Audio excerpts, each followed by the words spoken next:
you so much for joining me, Chad. This means a lot to me. Thanks for having me, brother.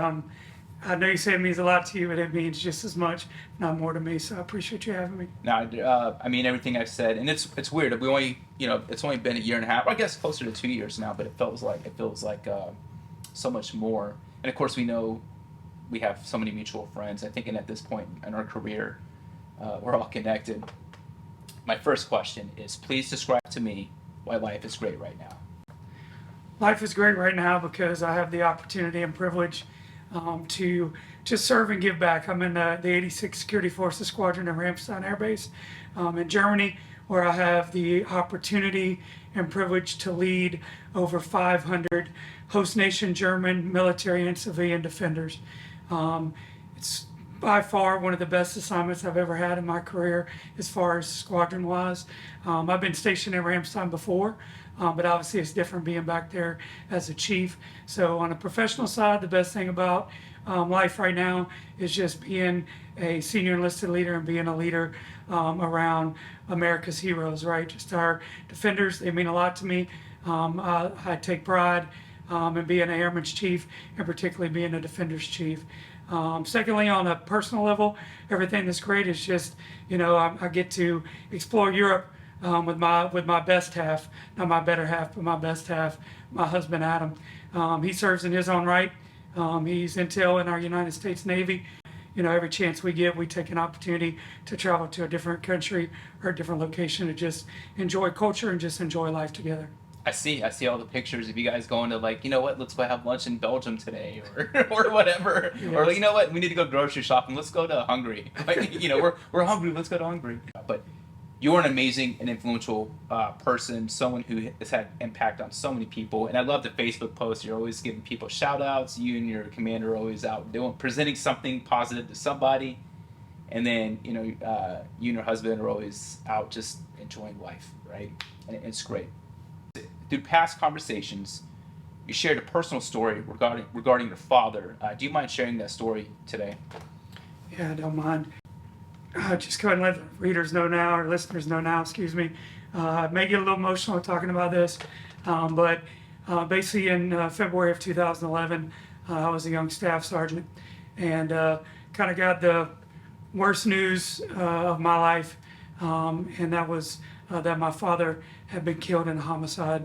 He had been murdered. At a time in my life where everything was great, I'd recently PCS'd from Patrick, at that time Air Force Base, now Space Force Base, to Washington, D.C. to be on the Joint Staff. Living in Washington, D.C. with my mom, thinking everything's great, everything's fine, only to learn that had happened to my father. A critical, pivotal time in my life, just because, I didn't have any hope. I was in a very dark spot, both personally and professionally. As a defender, we talk a lot.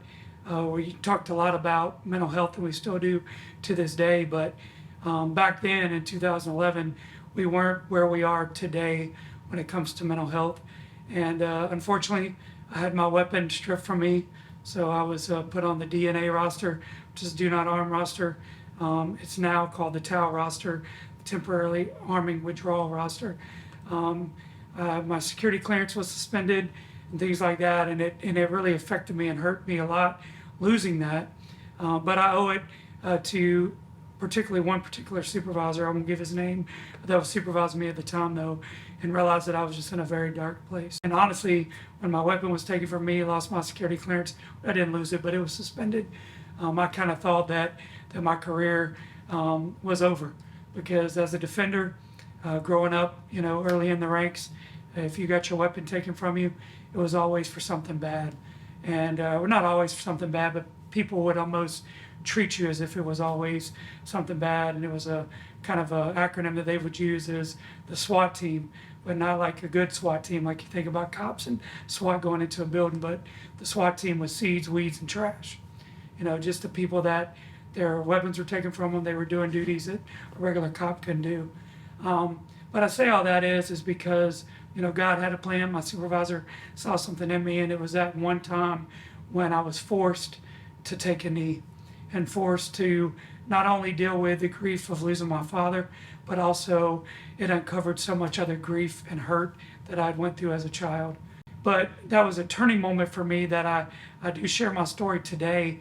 It took me about 5 or 6 years to be able to even talk about it like this without breaking down, because it still has such an effect on me, right?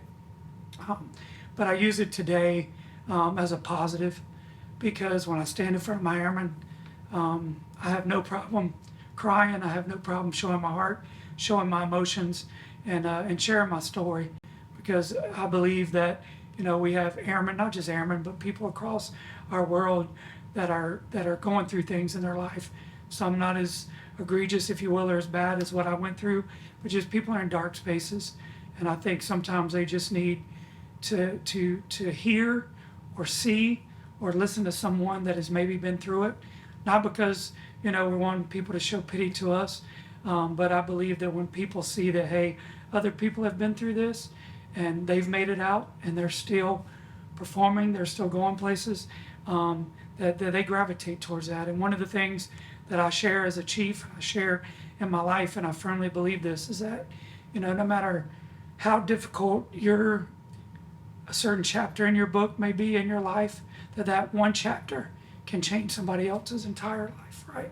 So I try to hold on to that, right, and just share that with people when I'm talking to them, because people that know me, you mentioned earlier, like, hey, people like you, you're inspiring, different stuff. If people just meet me, they see this smile on my face, they saw me this one way, and it's almost like a mask, right? And I've learned over the years, especially for the last 3 or 4 years, to just take that mask off, right? And just be vulnerable and let people see who you truly are. And I think as a leader, as a human, as anything, when people see who you truly are, your authentic self, that it builds credibility. It's also relatability, because people can relate to you. And it also, to me, or at least what it's helped in my life, is to be able to connect with people, and connect with people in a positive way, in an authentic way, not just fake, just to shake your hand and say, hey, it's great to see you, but when they connect with you through life experiences. Beautiful. I loved everything you said. There's a lot to unpack there that I want to do my best. So when I talk the 3 pillars of my show are vision, relate, develop, and I always talk about, to me, the best leaders are the most relatable ones, and not everyone's perfect, or not everyone's had a perfect life. They've had some trial and tribulation, and the importance of leveraging that to develop those and mentor those within our sphere of influence. Also, it makes me think, that reminds me of, and I think I heard Brené Brown say years ago, but vulnerability equals strength, right? Being strong is so much more than how much weight you lift in the gym. So thank you for sharing that. And you're right, the best leaders, I think that old image of having to be like the rough and gruff, man, it's okay, especially for men, right? It's okay for us to show emotion. I hate that there's a negative stigma, or people look down on that. I want to backtrack and just talk about a couple things, but I do want to ask, where are you on the thick skin versus vulnerable continuum? I'm way closer to the vulnerable continuum, but I will tell you that just shifted for me about 3 or 4 years ago.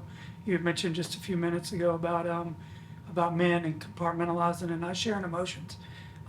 That was me, and I think it was just kind of how I was raised, as a male growing up in the South, but then also just growing up as a defender, right?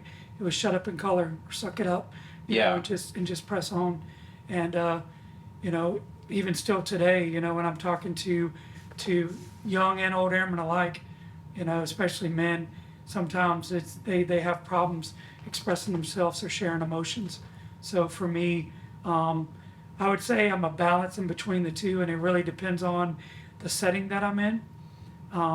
But if you get to know the real me, my preferred setting is to take off the mask and let people see the true, authentic me. Because for so many years I didn't allow that, and I think that was like a burden that I carried. So now I am who I am. A lot of people say what you see is what you get, but I live and breathe it every day, and I used not to do that in a lot of aspects of my life. So I would say on my scale, there are times, yeah, that I got to be tough and I've got to, stand the ground and be that diamond in the rough and kind of hold stuff down. But I want people to be able to see the true, real me. I'm honored, so honored and privileged to be a chief in our Air Force. But one thing that I tell my airmen, and I mean, I get emotional just thinking about it, is like, I'm honored to be your chief, but more importantly, I'm honored to be your wingman, because wearing those 8 stripes does not define me. It doesn't. That's not who Chad is. It's just a chapter in my life that I've been honored and privileged to wear that rank and have that influence, over young women and men or airmen across our military. But I tell people all the time, don't be intimidated, don't be swayed or whatever when you see these stripes on my chest, because more importantly, I want to be your wingman, because I want to connect with you, right? It's not about what we wear on our sleeve or on our arm or whatever, about a position. And this goes back to your point about just being vulnerable. Because if you want to carry the tough skin or carry a shield of armor, then there may be somebody, and I used to do that would stand behind that rank, stand behind that position, and try to be somebody that they're not. And I'm very deliberate of not doing that. No, that's great. And that is just, these people who always want to portray this perfect image, it's not attainable for the majority of the people. Like, not very many people in this world are going to look like Ryan Gosling or, or be 6'3" and 240, right? And so when they say, oh, life's easy, well, yeah, probably easier for you than compared to like us mere mortals, right? Yeah. I want to dig a little bit deeper. Man, there's a lot of goodness there. You talked about 2011, just all the different things that everything you experienced during that time, and really just at a crossroads, a gridlock, maybe just with your emotions and a future career. But what's something specific that you did to overcome that? And the second part of that question, you mentioned a past supervisor and how they helped get through that time. What is the specific action they did to help you get through that time? Because a lot of times there are people who want to help. They like, man, this person's clearly struggling. I want to be there for them, but they just don't know how, right? And a lot of times we say, oh, you just got to be there for them. Okay, but what specifically? But yeah, what's something specific you did just to, that some ownership, or not ownership, but just some action that you took that, like, hey, I know I got to do this in order to get better or move forward. And then what's something specific your supervisor did? Well, after going through everything with my father, I did have to get on some medication there for a little bit because I was having problems sleeping, going through some things, and I was only on it for about 6 or 8 months, and then I got off of them, right? But the thing for me has always been the gym, but more so after that happened to my father, because I did go down a black hole. I did turn to alcohol a little bit. I did do some things that just was unhealthy, and when I did that, I turned away from the gym. I turned away from doing the positive things that I should have been doing. So I really committed harder to my fitness and to my health.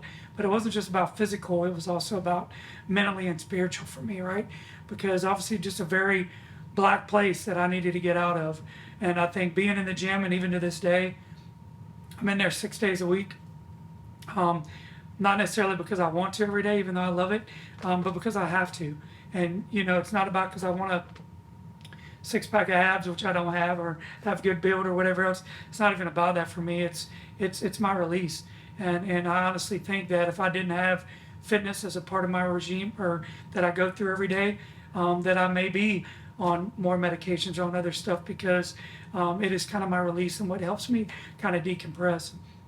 And then the question you asked about the supervisor, I'll just say straight up, is and this is even in today's Air Force and today's world, is that the only thing that he did, and there's a lot of stuff that's there, but he showed me that he cared. And it wasn't just care in the office. He was knocking on my door. He was putting his arms around me when he knew I needed it, right? He was a person that made sure, whether it was a text message, whether it was a call, whether it was anything, that he was there. It wasn't just there when it was convenient for him or just when we were at work.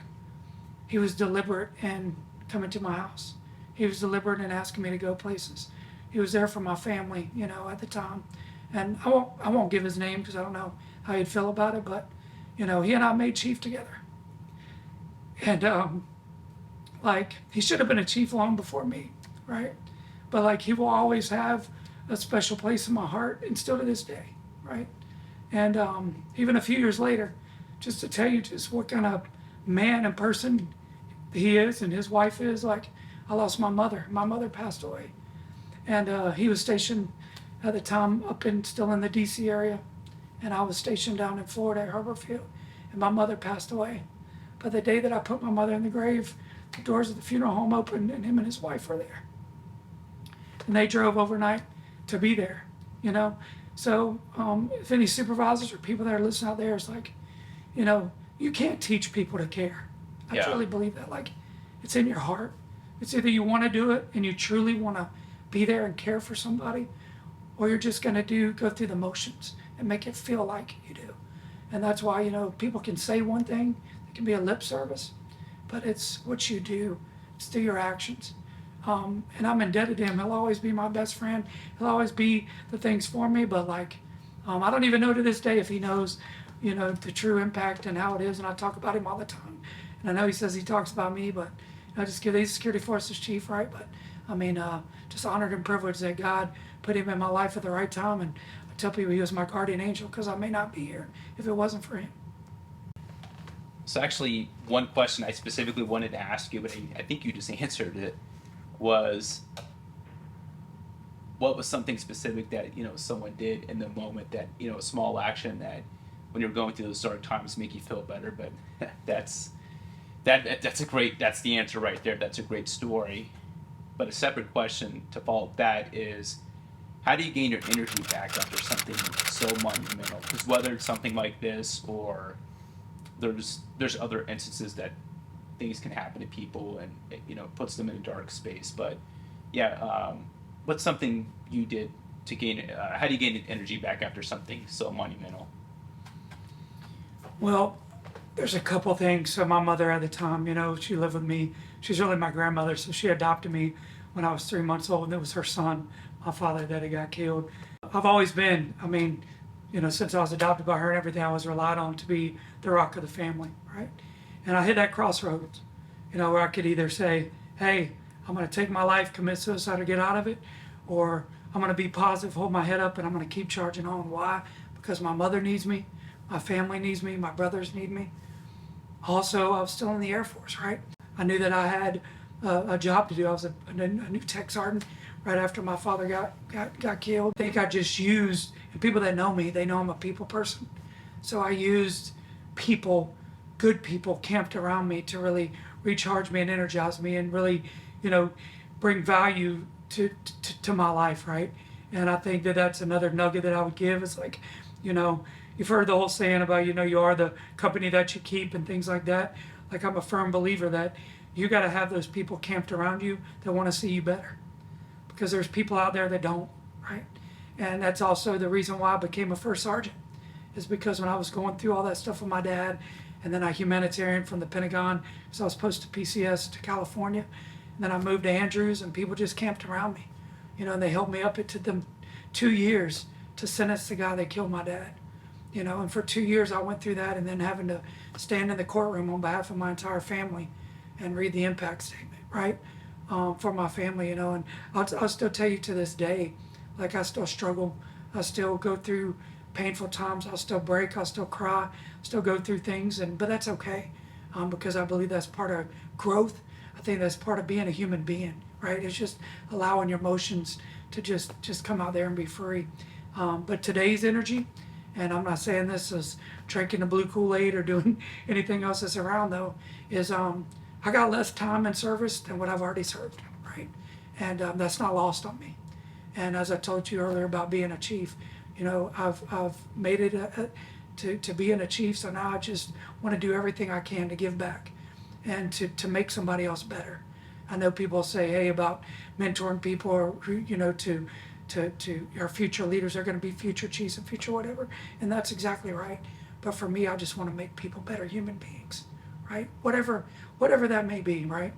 And that's why I try to highlight and put so much positive stuff out there, not just about my airmen, but on social media or different type of stuff, and it's real, right? Because there's so much negativity, you know, around, and different divisiveness and different things that's around there. So I'm making a point to just try to be as positive as I can and exude a positive energy all the time. I have bad days, though, I'm not gonna lie to you.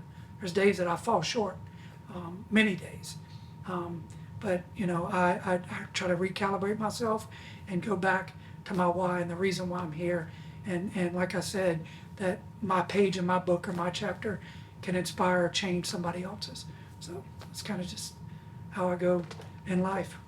No, that's amazing. It's hard, right? Because we don't know, like you talked about the mask. We don't know what's behind someone's mask, or everyone has a story. I had Riley.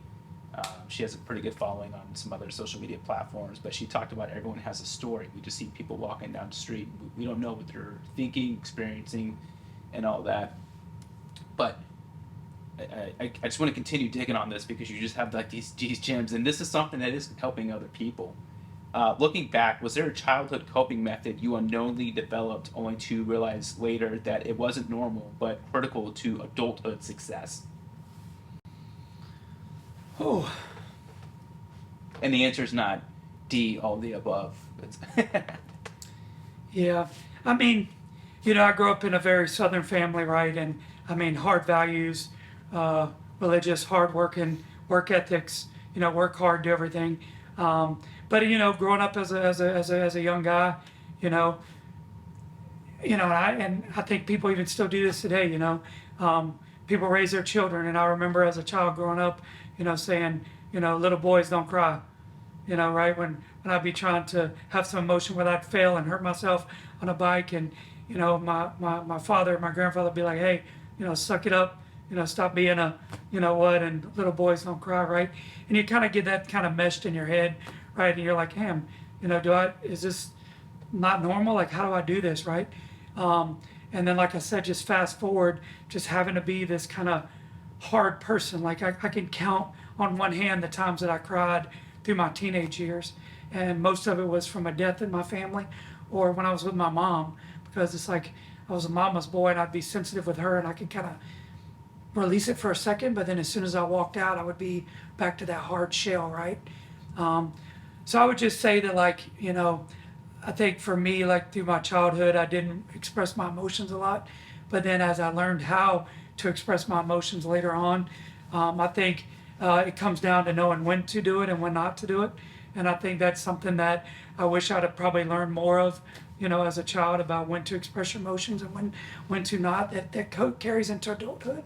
That I would just say now is, like, we talk about emotional intelligence a lot, and it has many definitions and many different things, right?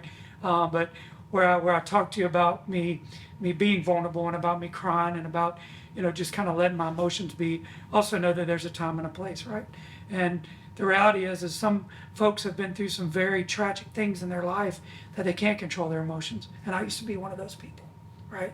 It took me 5 or 6 years, and you've heard my voice break a couple of times, talking on this, but it's just kind of to tell you like how it is as I learned to kind of grow through and adjust myself so I don't break in a way, that sometimes can lose people, right? Because the reality is some people are scared of, you mentioned earlier about supervisors caring, like, some people are scared if they sit down with somebody and they just break and they cry and they don't know what to say. They're looking for tissues, they're looking for whatever, right? And, I think that we grow and we learn and we develop and we see the things that work and doesn't work in our lives, right? But I'm fortunate the way that I was raised. But I would say that, like, I don't really have a huge nugget I'd say carried through, but I think it would be the emotional piece of, like, it's okay to cry, but also or to be emotional, but a time and a place to do so.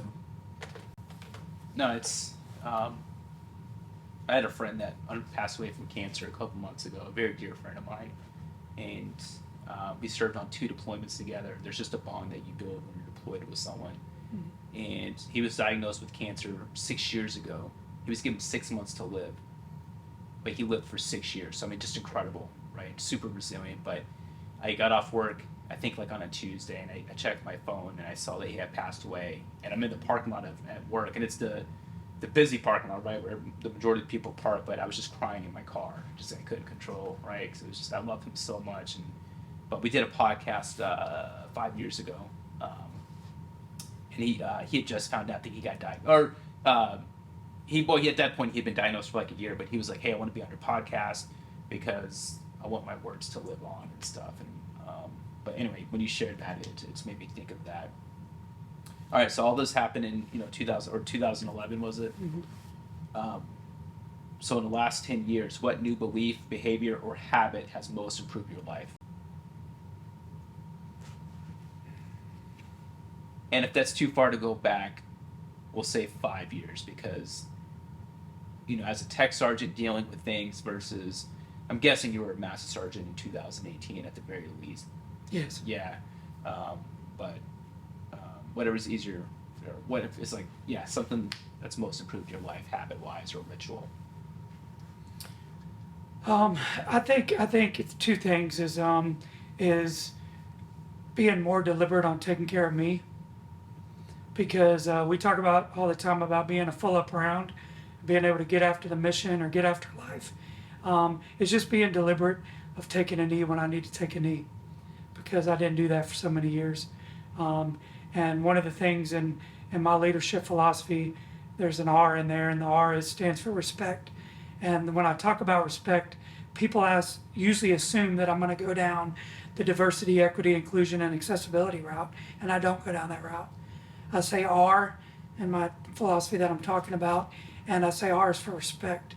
And I tell the airmen that I give my thing to, I said, I need you to respect yourself enough to know when you need to take a break. Respect your body enough to know when you need to go to sleep. Respect your soul, your heart, and everything enough to know when it needs that rest, right? Because I didn't do that. So I would say that now I try to be more deliberate on, yes, my physical health, working out, doing that type of stuff, but making me time. And it's not being selfish at all, but it's just taking time for me so that I can be able to be a full up round, not just at work as a chief, but also in my personal life for my husband, because he deserves that. Right? He doesn't deserve to have a dud over in the corner, always tired, always different types of stuff. And I still don't get it right, and I'll say that my husband helps me with that. He helps me, throw the government phone in the corner and not mess with it to really be, deliberate, and taking time for me. So I would say that that's the thing that's changed the most, is that, hey, if I need to take a break, it's okay. And I can count on one hand the times I've called into work, couldn't go in because I was like on my deathbed, right? In 21 years. But for most times I'm grinding through, and I'm like, for what, right? So just knowing, hey, when your body's weak, when your soul's weak, your heart's weak, is just knowing when to take that break. And that's what I try to do as much as possible when I feel myself needing it. Because it's the right thing to do. And I can't be worried about what the next person's saying to me. And a lot of people say that, well, yeah, you can do that as a chief, but you did that as a tech sergeant, as a staff sergeant, as whatever else. And I mean, yeah, there's different cultures and different organizations, different things are there. But I think this comes down with knowing your people, connecting with them, right? And I can use it in the Air Force. Supervisors per our leave reg have an authorization to give a 1-day, 24-hour pass. If it's truly there, somebody needs to do that. There's a way to do it, right? So. I remember when I was a flight chief, I used to get my flight numbers that said, hey, what's a quarter? You're allowed a hit day or a comp day. I call it the can't even, right? Like when the stage, I can't even right now, like, because we all have them, but it seemed to help like productivity, just because people did come in better. And I think leaders, especially like sometimes the best leaders, they're great at taking care of everyone else, but atrocious at their own self-care. So, and that's something I've had to realize over the past couple of years, is like, hey, in order for me to give my beautiful and amazing wife, my beautiful and amazing kids, the best version of myself, I need to just take a week of leave, and I know there's a lot of stuff going on, but we have to do that. I want to switch to some lighter topics, if that's okay, or just more generic questions. But how has your toolkit for enacting change evolved over the years? Well, for me, I think change is difficult, and the reason it's difficult is because people don't like it. Yeah. And in our military, we're taught certain things, certain ways, and when that changes, when that shifts, it's hard, especially for old heads like myself, for different people that's been around, right? That we see things a certain way, and we're not able to open up our aperture. So I think now the things that's evolved for me is taking the time to understand, number one, the reason why, right? Before we even going into a change. And then we've heard all throughout, whether it's in your education or whatever else, about having stakeholders in your organization, stakeholders in your change, or bringing in those people that you need, that is going to kind of push the change forward. And I would say, like in security forces, all throughout my career, it was a go-do. If you said why, it was, shut the hell up, Yeah. press on press, go X, Y, or Z, right? And I think nowadays, just bringing your folks together, getting buy-in, right?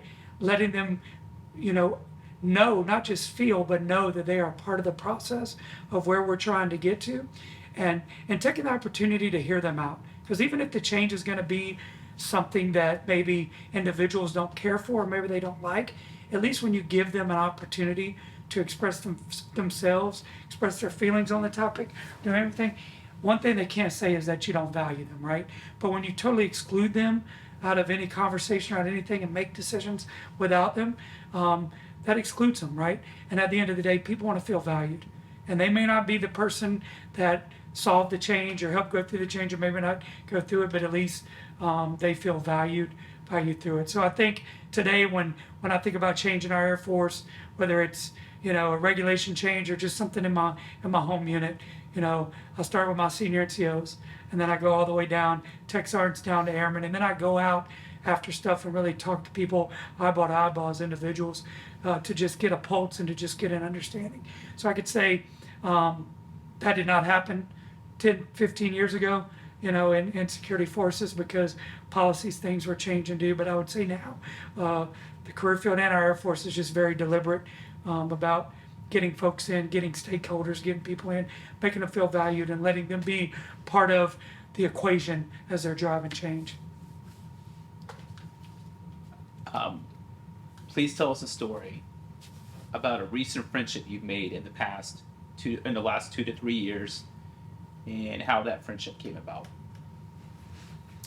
A recent friendship that I made in the last 2 to 3 years. So, and you can't use me. I know I was at the tip of your tongue. it's interesting because you try to think back, and I'll tell you, just talking about connections, talking about things that are there. I meet so many great people, and when I meet you with the understanding of, I want to stay connected with you, right? It's not just a fake, hey, shake your hand, if you need something, let me know. It's like, hey, I'm shaking your hand and offering, whether it's offering advice to you or offering to be a chief or just be a friend or whatever, because I want it, right? Yeah. And some people I think maybe they don't, they think it may be a lip service or you're being fake. But one particular individual who I would like to highlight would be Master Sergeant Tony Williams. And she happens to be here. And, I met her during my time at Wright-Patterson Air Force Base. She was the manpower SEL when I moved over to FSS when I made chief, because I was an overage in security forces. And she's here now, and she's a prior defender, CADM troop, and then went on and became a manpower. And I'll say that Tony is one of those people that, I got to know her, and when I came into the FSS at Wright-Pat, and it's not this way now, but I'll just explain to you, I don't know if you know this, but like, there were people that were very apprehensive and intimidating when they heard that a cop was coming to be their chief, to be their SCL, because they had been without a chief for like a year when I went in there. Yeah. And when I got there and got to know Master Sergeant Williams, and she was one of the first people to talk to me, and she kind of gave me that feel good, like, hey, I'm a prior cop, I'm this type of deal. But she's the person that as I was going through things in the FSS, like learning and understanding the FSS world, even though she was in manpower, she was that person that would just kind of keep me sane and help calibrate me to make sure I was my very best every day. And how she did that was just through laughter, right? And just today, I just saw her just a few minutes ago, and no matter what, she always makes me smile. She always makes me laugh. And even if it's just I was just doing down in the lobby talking shit to her about Ohio, because she's from Ohio, and she's everything Ohio. I mean, everything Cleveland, Cleveland Indians, Cleveland, I mean, everything Cleveland is just her Ohio State, Yeah. everything. And, you know, what I've done throughout the years that I've known Tony is just stay plugged into her. And even though she's no longer a right pad, she's now going to be an instructor supervisor down in Keesler. She's just PCS down there. You know, Tony makes it a point to just send me a note or write a comment on my Facebook page or something, and I'll say that's what even though it's so minimal, right? Because I'm in Germany, she's here. Just that one sign, if she's sending a comment, sending a message, or hey, I'm going to be in this area, I just want to see you, right? Just showing those actions just made me realize that hey, it was just more than a conversation with one of my master sergeants. Yeah. It was, yes, she worked underneath me as her senior enlisted leader, but she wanted to get to know me. She wanted to connect with me, right? And you know, I think that's just one small, you know, relationship, friendship that I've built, again, that she was working underneath me, but there's multiple. But the thing I value the most about that, and I'll just offer this on your cast, is that, you know, showing somebody you care can be the smallest of things. Just like when they say 30 seconds will change somebody's life, it's the same concept, right? Yeah, you say you want to be friends with somebody, I can use you and I as an example. Mm-hmm. We don't talk all the time. We'll be messaging here and there. Yeah. You see me TDY, hey man, you're here. You want to link up? You want to do this or do that? But just those little things, right? Staying connected with people means something, because just one of those one little messages could be at one of their darkest times.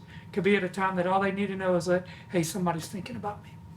So right when COVID kicked off, you know, sorry, side note, I remember just like the first time I thought about having or I called you about my podcast. I called you on Facebook, I think audio, Yeah. like 6 months ago, and just randomly, and I remember thinking like, what's he gonna think, right? Like, you know, but you mentioned about that 30 seconds in March of 2020.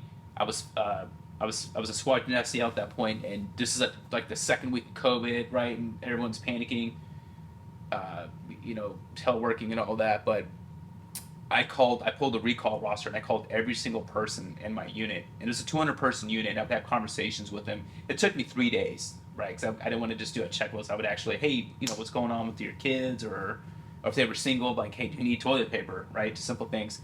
So I called the guy, and you could tell something was up. And he was a guy that I actually, I knew for a couple years there. So I had the opportunity to know what his normal demeanor was. I immediately, as soon as I got off the phone with him, and he had just went through a divorce. I called the flight chief and said, hey, you need to call this guy and check on him because something's not right, but I want to give the flight leadership a chance to, you know, swoop in and all that. This is at like 2 o'clock in the afternoon, 2 o'clock on a Tuesday, so if you ever hear me saying that phrase, that kind of goes back to that. This flight chief called him, you know, and the flight chief called me like an hour later, said, hey, you know, you're right, but you know, he was just kind of going through some emotions, but he's good now. Later on that evening, so really the next day at 1 o'clock in the morning, the flight chief called me again, this time from Tripler, from the hospital, because the guy self-admitted to the emergency room and said that he wanted to kill himself. And he eventually denied. He's doing great now. He was able to get treatment and all that. Which he's a success story. He's killing it right now. Or I should edit that part out, but he's crushing it. But randomly, when I called him that afternoon, he had just finished writing his suicide note, and I had no one had. It's just by chance I just happened. But if I would have waited to call him on Thursday versus Tuesday, and I did go, I think, alphabetical, and his last name started pretty early in the alphabet, but just random, right? But sometimes that random act of kindness, and I know there have been people who've done things for me that have helped me. Before we wrap this up, I do want to ask you, this is a question I'm starting to ask on my all podcasts, is what are you running from and what are you running towards? Wow. What am I running from? I would say I'm running from negativity. We mentioned it earlier. That's good. I used to be a person that absolutely loved government, loved politics, love watching the news, local news, anything. But today, when you turn on the TV, there's so much negative and so much divisiveness across the world. I'm not even going to say United States, whatever else, just across the world, right? And whether it's gun violence, whether it's anything, I mean, just to like watch just your local news, it's just so much negativity. And honestly, if you sit here and watch just a 30-minute newscast, it'll change you. And it'll make you feel scared. It'll make you feel like what's happening in the world, what's happening in life, different stuff. So I would say the things that I'm running from is negativity. And not just like negative things like around me, but even like negative people, right? And don't get me wrong, there are certain people that we just have to be around and be around because they're negative, because they work in our organizations, different types of stuff, and that's fine. We have to do it. But as far as like where I have a choice in it, I don't want to put myself around anything that's negative, because the things that I've been through in my life, the dark holes that I've been, things like that could easily slide me down in back into those same areas, right? And I don't want to be around negative people that just want to talk about all the negatives, or to talk about drama, or to talk about different things. Like, life is amazing, right? Is it perfect? Absolutely not. Is there going to be challenges? Is there going to be speed bumps? Is there going to be mountains that you have to climb and get over? Absolutely, right? But at the end of the day, you're living, you're breathing, and you've got a life ahead of you. You got to get through those obstacles. But as you're facing those obstacles and going through that, don't just let those things be the things that encourages you to be negative, right? Because I look at negativity and energy and attitude is almost synonymous for me. It's like I ask myself every day before I walk into my squadron, because I truly believe that attitude and energy, again, synonymous, that they're contagious, right? So I ask myself when I walk in a building every day, or particularly in my squadron, Chad, is your attitude worth catching? And if it's not worth catching, then I need to sit in my car a little longer and recalibrate. Because if I go in there with a poor attitude and poor energy, then it's going to feed into other people. So I say that same thing is about negativity, right? I don't need it around me, right? And I choose to keep it away from me. There's a lot of things going on around, and some things we can't control, right? So there's nothing we can do, but we can control our attitude and how we react to it and the energy that we exude back. So that's what I said running from would be the negativity. Running to, I just, this one, I mean, as soon as you said it, I was like thinking in my head, what am I running to? What am I running to? What am I running to? And honestly, there's a lot of things that I could say right now, name little bitty things that I'm running to. But right now, for me, where I'm at, and I'll use it on a career perspective, is I don't know how much longer I have left in this race, right? As far as my Air Force career. But every day I'm running towards my best, right? And what I mean by running towards my best is that I'm going to wake up and I'm not going to be able to give 100%. And you may have heard me say this in my speech that I gave one time at ALS. I'm maybe going to only give 60%. But on that day that I give 60%, make it my best 60%, right? Is that things are going to happen around us, and as we're going towards things in life, and as I talk about just whatever things happen around me, is I'm going towards my best, whatever that may be. So even on this podcast, right, I hope I was able to give the best version Yes. of who I am. Again, authentically Chad and who I am, but just with everything I do is just run towards my best. And if I'm running towards my best, giving my best in everything that I do, again, it goes back to that energy, that contagious thing that people are going to gravitate towards, right? It's not about me as a person, I'm humbled and honored when you tell me that, hey, people like you, they're just other stuff, right? And I'm grateful. I'm grateful for that. But I'd much rather them say, man, his energy, his positivity, his things, he's always trying to give his best, right? Because people mentioned to me the other day, there was a chief talking to me, and he was talking to another chief, and he goes, man, he said, Chad has been this way since he was an A1C. He said, the same guy that you see today as a chief, same person as an A1C. And I'm honored by that, right? I think a lot of that is by my family and the things that move forward, but I would just say that I'm running towards my best, and whatever that may be, because each day is a new day, Each day is a new experience. Each day I get to meet somebody different. But as long as I put my best foot forward and try to be my very best, I think that's the least I can ask of myself. Is your attitude worth catching? Is that what you said? Yeah, I did. love it. All right, wrapping up. I'm going to ask some rapid fire questions. These are going to be random. All right, these are just miscellaneous questions. There's no flow. It's just when I was doing my notes, this is what I did for you. These are all my notes for you, right? And I have 8 other podcasts lined up for this week. So these are just a stack of like different people. But I have a list of questions. And I'm like, I'm saving these for you. Okay. Are you ready? I'm ready. Is that multiple choice? No, it can't be D. This is what you're running from right here. Like, this is what you're running from. What purchase of $100 or less has most positively impacted your life? $100 or less? Yeah, I used to say $50, but inflation. So $100 or less. That's impacted my life. Wow. I would have to say the book Team of Teams. Oh, General McChrystal, right? Mm-hmm. Yeah, that's good. Okay. I know you're an amazing singer. I know your other talent, so you can't give me the stuff that, and most people know this, so it's no secret. Everyone that knows you. What are you world class at? What are you world class at that people might not know? Like if we were to watch America's Got Talent. Yeah, I played. So a couple. I'll give you a funny one and a real one. So I played violin for 17 years. So I was a classic violinist. I played and did that. But obviously my whole family is musically inclined. So yeah, toured the Tops and Blue vocalist.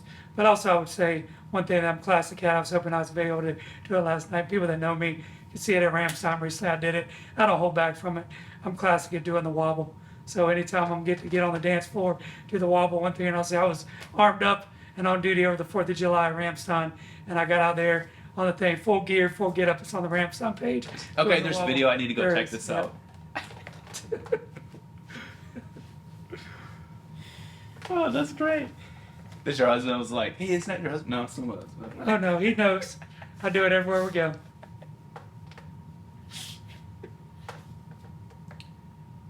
If you could put a billboard anywhere in the world for everyone to see, with your message for everyone to see, where would that billboard be, and what would that message say? Wow. That's a tough one. Can I put one place? You know what? Because you're VIP, I'll give you 2 places. So this one will be interesting, but I guess the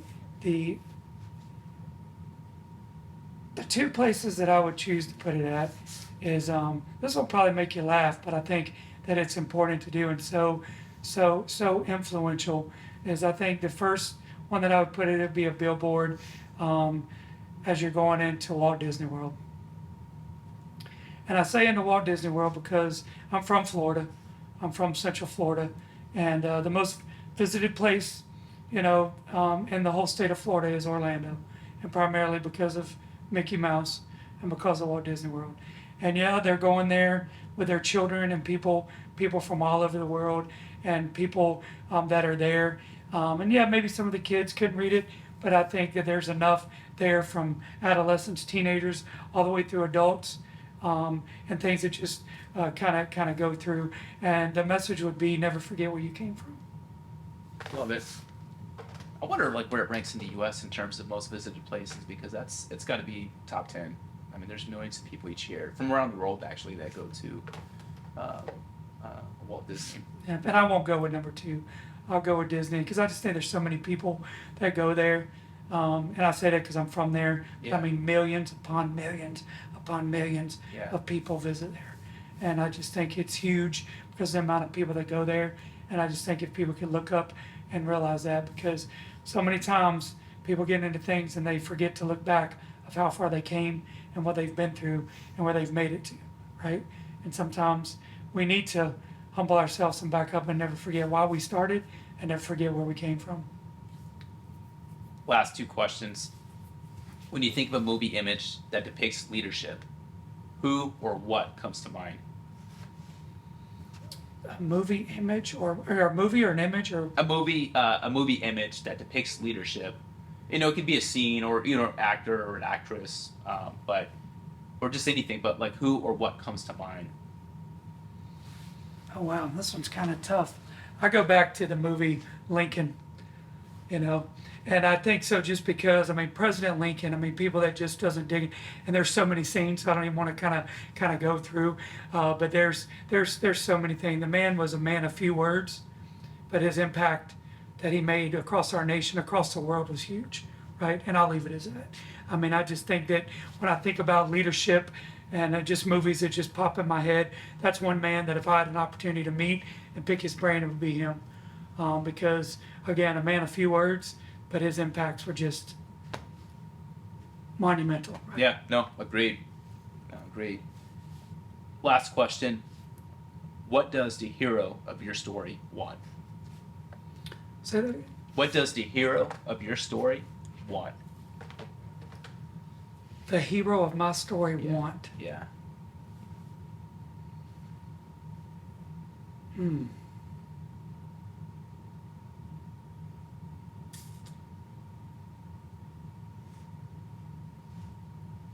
Well, I believe, I mean, this is kind of a broad question, but I'm going to frame it just what comes to mind. I purposely leave it broad just because I don't want to frame the answer. Yeah, well, my hero is my mother. And when you say the hero of my story, you know, I wouldn't be here today if it wasn't for her. Right? And I'd have been out of our Air Force at my 20-year mark and wouldn't have kept going. But my mother was my dependent, you know, 15, 16 years. And there wasn't a day that I came home from work from wearing senior airman all the way through master sergeant when she passed away because I was a master sergeant, that she didn't tell me, you know, every day, baby, you're going to be a chief. Baby, you're going to be a chief.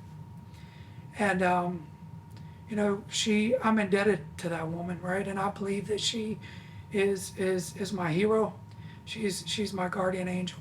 And I think what she would want is for me to just continue to live my true authentic self, not worrying about what the people to the left and the right say about me. And I'll close it with this, is just, you know, as I think about that, because I lived a life where I was always concerned with what people thought about me or what they were saying or different things just throughout life, right? When I was a child, young, and then even in the military.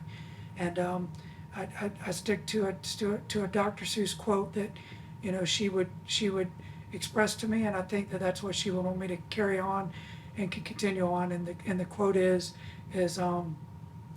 those who matter don't mind, and those who mind don't matter.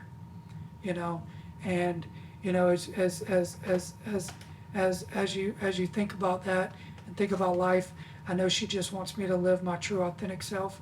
And I think as she's looking down on me and as my guardian angel protecting me, is I wake up every day trying to make her proud, but I think that she just wants me to be me.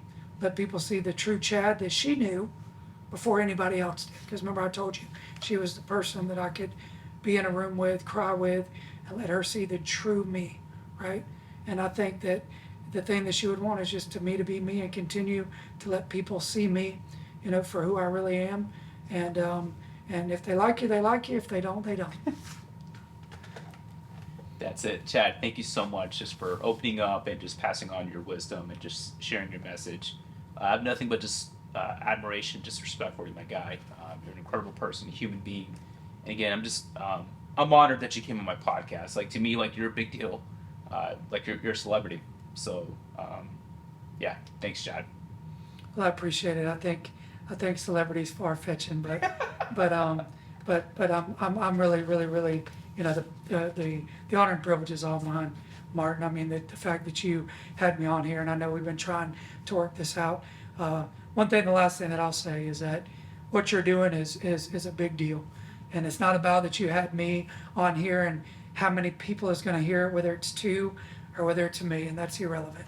But what you're doing and allowing people a platform and opportunity to take their mask off, to share their story, to share who they are, and to let other people hear it, right? Because there's a lot of people that won't sit down like you and I do and they'll talk eyeball to eyeball, but they'll be driving down the road in their car and they'll turn on something. And I think these types of platforms and these types of conversations and the things that you're doing is those things sometimes that'll get people to take off that mask or open up or allow them to maybe look at things through a different lens, to allow them to maybe change, grow, and develop. So I want you to know that this podcast and like our other things here going on at AFSA, some of these platforms, these things didn't exist 15 years ago, right? And if they did, you had to have a lot of money and they were out there and you were doing things on the wave, but now there's an opportunity for people to sit down. So again, brother, the pleasure is all mine. And if I can ever do anything for you, this podcast, whether it's personally, professionally, whatever else, I'm always a phone call away. You're a brother to me. I love you. And I know that we could have got a lot deeper today with a lot of other stuff. So I'm always here for you. And it's not just for you, for your team, your family, anything. So again, thanks for having me on the show.